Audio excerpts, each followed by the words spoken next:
Estava todo mundo com muito medo do que isso poderia significar aqui para os brasileiros que vivem aqui, né? Porque um acirramento é uma relação ainda mais deteriorada entre Estados Unidos e Brasil pode impactar diretamente a vida dos brasileiros que vivem aqui. Então estava todo mundo muito nervoso para assistir esse discurso, né? E quando finalmente Donald Trump falou sobre o Brasil, né, existia muito debate sobre se Trump falaria at all, né, como dizemos por aqui, né, de qualquer forma sobre o Brasil, se isso seria um tema. Né? Agora, a discussão era se ia falar ou não do Brasil. Ninguém imaginava que Donald Trump gastaria parte do tempo dele tecendo elogios ao presidente Lula. Isso não passava pela cabeça de absolutamente ninguém. Né? E o discurso do Donald Trump foi muito longo. Né? Foi um discurso que passou muito dos 20 minutos que os chefes de Estado têm direito, foi de aproximadamente 1 hora. Donald Trump falou até de teleprompter, de escada rolante, da reforma da ONU que não foi feita pela empresa dele. Né? Enfim, era um devaneio total e completo quando você achava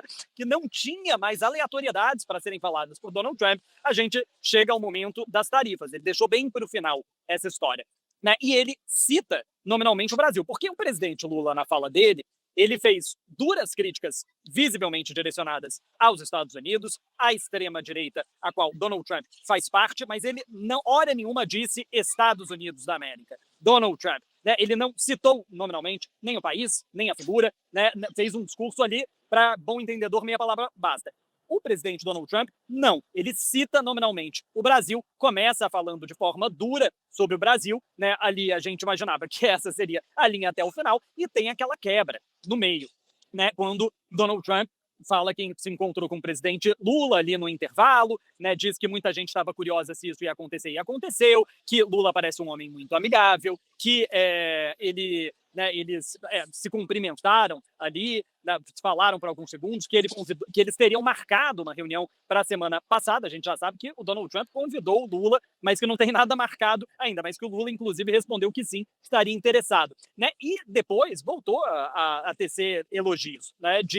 Teve uma química incrível com o presidente Lula naqueles 39 segundos, exatamente o que Donald Trump disse, o que é, convenhamos, né, muito melhor do que ele disse sobre o ex-presidente Jair Bolsonaro, no Jardim da Casa Branca, quando foi perguntado, né, se ele estava ajudando o amigo, ele falou que não era nem amigo, né, que era só um conhecido, e também dizendo que não negocia com gente que ele não gosta.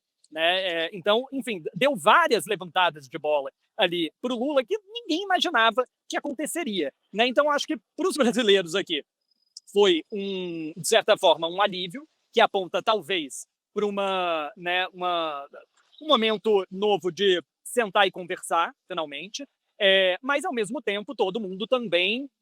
aquela história, né? Quando o presente é bom demais, a gente desconfia. Todo mundo agora aqui querendo entender que sinalização foi essa por parte de Donald Trump, de onde vem isso, né? Que reunião vai ser essa? Todo mundo muito preocupado em repetir aquela cena do Zelensky, a cena do presidente sul-africano, né? Que foram ambos humilhados no Salão Oval da Casa Branca, então existe essa preocupação também, mas todo mundo tentando entender, de fato, né, Joaquim? Eu acho que vai demorar aí um tempo para entender exatamente o que significa essa sinalização.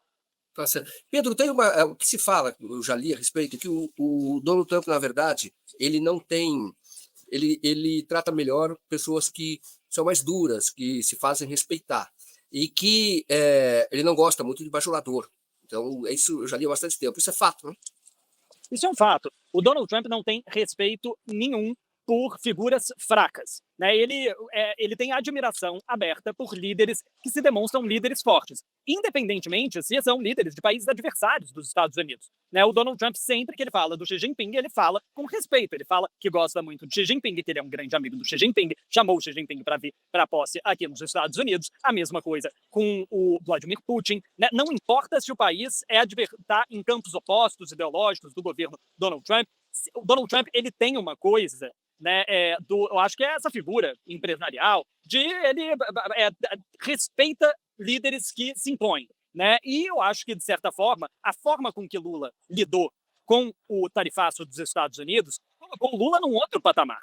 Né? Porque a maioria dos líderes mundiais fizeram o quê? Colocaram o rabo entre as pernas e foram, né, ceder tudo a Donald Trump. O Lula não. O Lula, muito pelo contrário, reagiu, fez uma campanha de defesa da soberania, era algo talvez que Donald Trump não esperasse. E eu acho que isso, perspectiva do Trump, né, de como ele avalia líderes mundiais, eu acho que isso, de fato, coloca o Lula numa posição mais favorável no entendimento do Trump, né?